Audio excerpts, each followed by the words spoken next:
Hello all, welcome back to Sparkle Wings Fashions. One more beautiful outfit తో I am back. ఇది వచ్చేసి మంచి lavender colour లో మనకి జార్జెట్ ఫ్రాక్ అండి. మంచి floral design and half and half pattern available గా ఉంది. ఇది వచ్చేసి full flare and full Gera.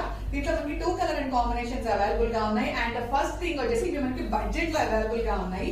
So M to XXL sizes వరకు అవైలబుల్ గా ఉన్నాయి. చాలా అంటే చాలా బాగుంది. ఫుల్ ఫ్లేర్ ఉంది అండ్ మనకి 3/4 హ్యాండ్స్ ఇచ్చారు. హ్యాండ్స్ కూడా మనకి ఫ్లోరల్ డిజైన్ ఉంది. సూపర్ ఉంది. And coming to the neck part, neck వచ్చేసి మనకి జర్దోజీ సీక్వెన్స్ వర్క్స్ తో ఫ్రాక్ మీద డిజైన్ చేశారు. Super colour and combination and చాలా చాలా బాగుంది. అండ్ బ్యాక్ సైడ్ వచ్చేసి మనకి ఎలాస్టిక్ అండ్ నాట్స్ రెండు కూడా అవైలబుల్ గా ఉన్నాయి. So which can gives a fitting to our frock అన్నమాట. చాలా ఎక్స్క్లూజివ్ ఉంది. సో అండ్ బడ్జెట్ రేంజ్ లో. So don't miss this outfit. దీంట్లో మనకి బ్లాక్ కలర్ కూడా అవైలబుల్ గా ఉంది. So much. సో ఇమీడియట్ గా కింద నెంబర్ కి పింక్ చేసి బుక్ చేసుకోండి. థ్యాంక్